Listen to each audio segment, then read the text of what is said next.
कि uniform civil code क्या है और ये इतना जरूरी क्यों है। जिस यूनिफॉर्म सिविल कोड की चर्चा पूरे देश में हो रही है, उस यूनिफॉर्म सिविल कोड में भी वुमेन्स के लिए खास प्रोविजंस होंगे। माइनॉरिटी अपीजमेंट इस हद तक हुआ करता था कि पॉलिटिकल पार्टीज भी इस यूनिफॉर्म सिविल कोड से दूर रहना ही पसंद करती थी। पॉलिटिकल विल पावर थी ही नहीं, इससे पूरे देश में स्मूथ तरीके से इस यूनिफॉर्म सिविल कोड को लागू करने की कोशिश की जाए।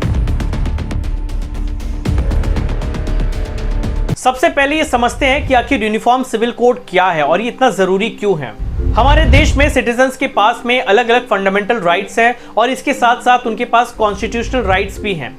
इन सब राइट्स को यूनिफॉर्म तरीके से यानी कि एक बराबर रखकर प्रोटेक्ट करने का काम ये यूनिफॉर्म सिविल कोड के द्वारा ही किया जा सकता है। हमारे देश में अलग अलग संप्रदाय के लोग, अलग अलग कम्युनिटी, अलग अलग धर्म और मजहब के लोग रहते हैं। इन सब के फंडामेंटल और कॉन्स्टिट्यूशनल राइट्स को बराबर से प्रोटेक्ट किया जा रहा है। इस चीज को इंश्योर करने के लिए यूनिफॉर्म सिविल कोड, इस कानून को लाने की कोशिश एक लंबे समय से की जा रही है। हमारे इंडियन कॉन्स्टिट्यूशन के पार्ट 4 जो कि directive principle of state policy के बारे में डिस्कस करता है, उसके आर्टिकल 44 में यूनिफॉर्म सिविल कोड के बारे में चर्चा की गई है और देश भर में इसे लागू करने की बात भी कही गई है। अगर आप इस यूनिफॉर्म सिविल कोड के ओरिजिन को देखना चाहते हैं तो हमें 1840 के ब्रिटिश गवर्नमेंट के लॉज को देखना पड़ेगा। इन यूनिफॉर्म लॉज का आइडिया ब्रिटिश गवर्नमेंट के समय से ट्रेस किया जा सकता है। 1840 में एक कानून इंडिया में आया था, उसका नाम था uniform laws for crimes evidence and contracts, पर उस वक्त भी अंग्रेज इस लॉ को ठीक तरीके से अप्लाई नहीं कर पाए थे। ब्रिटिश रूल के वक्त इंडियन जुडिशरी में हिंदू, मुस्लिम और इंग्लिश लॉज अलग अलग चलते थे और इसमें वुमेन्स को प्रोटेक्ट करने वाले कोई खास कानून बहुत ठीक तरीके से इंप्लीमेंट नहीं हो पा रहे थे। इसीलिए काफी सारे सोशल रिफॉर्मर्स ने इस बात की डिमांड की कि वुमेन्स को प्रोटेक्ट करने के लिए उनके पास खास कानून, उनके पास खास राइट्स होने चाहिए। इस समय जिस यूनिफॉर्म सिविल कोड की चर्चा पूरे देश में हो रही है, उस यूनिफॉर्म सिविल कोड में भी वुमेन्स के लिए खास प्रोविजंस होंगे। वुमेन राइट को प्रोटेक्ट करने के लिए खास प्रोविजंस होंगे। अब वो प्रोविजंस क्या हैं, ये आपको तभी पता लगेगा जब हमारे पास इस कानून का पूरा एक ड्राफ्ट कॉपी आ सकेगी।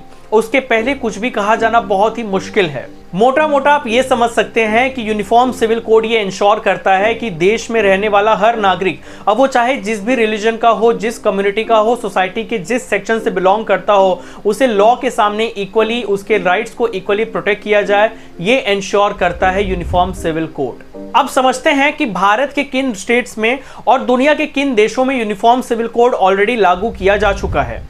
वैसे देखा जाए तो भारत में इस समय सिर्फ गोवा ही एक ऐसा स्टेट है जहां पे यूनिफॉर्म सिविल कोड इस समय लागू है और दुनिया भर में ऐसे कोई भी देश नहीं है जहां पे फुल फ्लैश तरीके से यूनिफॉर्म सिविल कोड को लागू किया हो। लेकिन 3 ऐसे देश हैं, फ्रांस, जर्मनी और तुर्की, जहां पे सिविल कोड्स में यूनिफॉर्मिटी देखने मिलती है, यानी कि वहां के लोगों पर लगभग एक तरीके के कानून लागू होते हैं। अब समझते हैं कि इंडिया में अब तक ये कानून लागू क्यों नहीं हुआ।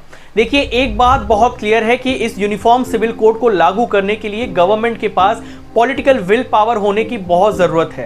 अब तक भारत में जितने भी गवर्नमेंट्स बने, जितने भी प्राइम मिनिस्टर्स बने, कहीं ना कहीं वो दूसरे टॉपिक्स में, दूसरे मसलों में उलझे रहे और यूनिफॉर्म सिविल कोड की तरफ सबका ध्यान नहीं गया। इसके साथ साथ पॉलिटिकल पार्टीज में या जो भी स्टेट गवर्नमेंट्स हो या सेंट्रल गवर्नमेंट्स हो, उन सबके पास वो पॉलिटिकल विल पावर थी ही नहीं, या यूं कहे वो प्लान था ही नहीं जिससे पूरे देश में स्मूथ तरीके से इस यूनिफॉर्म सिविल कोड को लागू करने की कोशिश की जाए। और दूसरी तरफ हमारे देश में माइनॉरिटी अपीजमेंट इस हद तक हुआ करता था कि पॉलिटिकल पार्टीज भी इस यूनिफॉर्म सिविल कोड से दूर रहना ही पसंद करती थी। Political parties uniform civil code के प्रति काफी रिलक्टेंट थी और यह भी एक बहुत बड़ी वजह थी कि हमारे देश में अब तक यूनिफॉर्म सिविल कोड लागू नहीं हो पाया। अब समझते हैं कि इंडिया में इस कानून को अप्लाई करना, इंप्लीमेंट करना बहुत बड़ा मुश्किल चैलेंज क्यों है। देखिए, बहुत साफ साफ कहा जाए तो आज नहीं तो कल पूरे भारत में यूनिफॉर्म सिविल कोड लागू जरूर होगा। अगर आप बीजेपी के प्रॉमिसेस को देखेंगे तो राम मंदिर और आर्टिकल 370 के बाद यूनिफॉर्म सिविल कोड एक सबसे बड़ा प्रॉमिस है जो कि बीजेपी अपने हर इलेक्शन मैनिफेस्टो में करती आई है। अब जब यूनिफॉर्म सिविल कोड उत्तराखंड में आ रहा है तो उत्तराखंड गवर्नमेंट के लिए एक टेस्ट है, ये एक एग्जाम की तरह है कि वो यूनिफॉर्म सिविल कोड को अपने स्टेट में स्मूथ तरीके से इंप्लीमेंट कैसे करते हैं।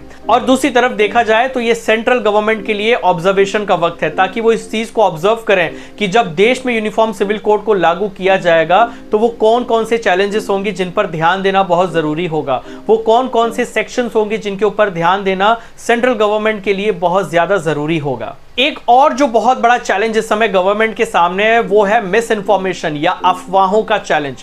अगर हम उत्तराखंड का ही एग्जांपल ले लेते हैं तो उत्तराखंड में जहां ये कानून अब आ रहा है तो उसी के साथ साथ हम ये देख सकते हैं कि पूरे उत्तराखंड में काफी जगह पे उस कानून को अपोज भी किया जा रहा है। काफी सारे सेक्शंस ऐसे हैं, खास करके माइनॉरिटी ग्रुप्स ऐसे हैं जिनमें इस तरह की अफवाहें फैलाई जा रही है कि इन कानूनों से उनका मजहब खतरे में आ सकता है, उनके रिलीजियस फ्रीडम को छीना जा सकता है, उनके हक, उनकी जमीनें, उनके जॉब्स उनसे छीने जा सकते हैं और इस तरह के जो कानून की वजह से उनको सिर्फ नुकसान होगा। इस तरह के अफवाहों का सामना करना भी गवर्नमेंट के सामने एक बहुत बड़ा चैलेंज है।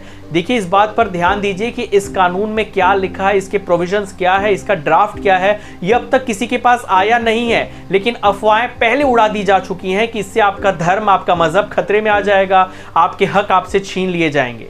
तो जब देश में इस कानून को लागू करने का वक्त आएगा उस समय सेंट्रल गवर्नमेंट और उस समय के स्टेट गवर्नमेंट्स के पास ये बहुत बड़ा चैलेंज होगा कि वो किस तरह अपने लोगों को, अपने स्टेट के, अपने पूरे देश के लोगों को इस बारे में एजुकेट करें कि ये कानून असल में है क्या, इससे लोगों को फायदा क्या होगा। अगर मैं आपको एक और एग्जांपल दूं तो आपको याद होगा जब देश में सीएए लॉ आया था उस समय भी देश में ये अफवाह उड़ा दी गई थी कि सीएए के साथ साथ एनआरसी भी आ जाएगा और जो हमारे देश के मुसलमान हैं उनका हक उनसे छीन लिया जाएगा, उन्हें इस देश से निकाल दिया जाएगा, उन्हें काफी साल पुराने कागज दिखाने पड़ेंगे जो उनके पास है ही नहीं। बहुत सारी अफवाहें उस समय उड़ाई गई थी जो कि उस बिल से रिलेटेड तो थी ही नहीं। जिस एनआरसी को लेकर इतना हवा फैलाया गया था वो एनआरसी का तो ड्राफ्ट भी बना नहीं था, उसके प्रोविजंस पता नहीं व्हाट्सएप फॉरवर्ड्स और सोशल मीडिया के द्वारा कैसे कैसे बना दिए गए।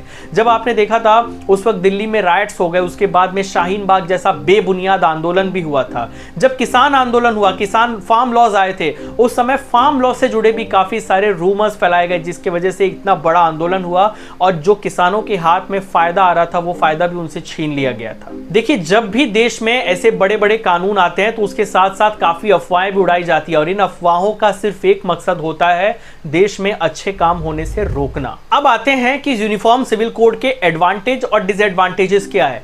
अगर हम सिर्फ गोवा का एग्जांपल ले लें भारत में जहां पे इस समय यूनिफॉर्म सिविल कोड लागू ऑलरेडी हो चुका है, यूनिफॉर्म सिविल कोड आने के कारण गोवा में लॉ के सामने सब लोग इक्वल हो चुके हैं।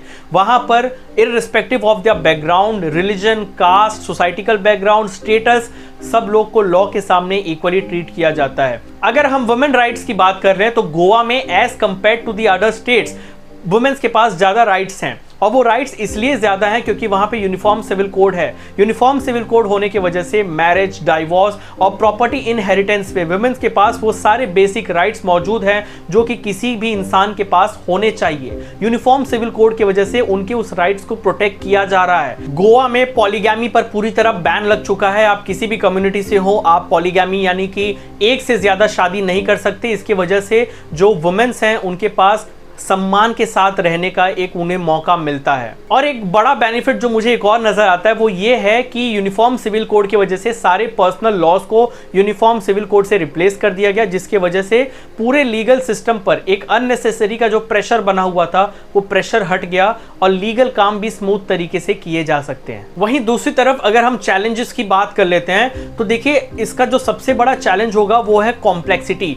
शुरू में लोगों को ये कानून बहुत ही ज्यादा कॉम्प्लेक्स लगेगा, लेकिन वक्त के साथ साथ जैसे लोग इस कानून को समझेंगे वो इस बात को समझ पाएंगे कि ये कानून आखिर जरूरी क्यों था, इससे देश को क्या फायदा हुआ। एक चैलेंज जो मुझे नजर आता है वो है रेजिस्टेंस टू चेंज। हमारे भारत के लोगों में चेंज को अडॉप्ट करने की क्षमता कहीं ना कहीं थोड़ी कम नजर आती है। लोगों को यह समझना होगा कि वक्त के साथ साथ बदलना भी जरूरी है और अब जब हम एक नए भारत की तरफ बढ़ रहे हैं तो हमें सभी को एक जैसे कानून के साथ ट्रीट करना बहुत ज्यादा जरूरी है। इन फ्यूचर जब भी हमारे देश में यूनिफॉर्म सिविल कोड लागू होगा तब इंडियन गवर्नमेंट को बहुत ज्यादा मेहनत करनी पड़ेगी पूरे देश में हर एक व्यक्ति को इस समझाने में कि आखिर इस कानून की जरूरत उन्हें क्यों है और इस कानून से उन्हें क्या फायदा होने वाला है। उम्मीद है आपको ये वीडियो पसंद आया होगा। अगर वीडियो पसंद आया हो तो इसे शेयर जरूर करना। अगर आपने चैनल को सब्सक्राइब नहीं किया है तो सब्सक्राइब भी करना और आपके जो भी व्यूज हैं आप मुझे कमेंट करके बताना। This is Virendra Mishra signing off. मैं मिलूंगा आपसे द वीरेंद्र मिश्रा शो के अगले किसी एपिसोड में। Stay tuned. जय हिंद।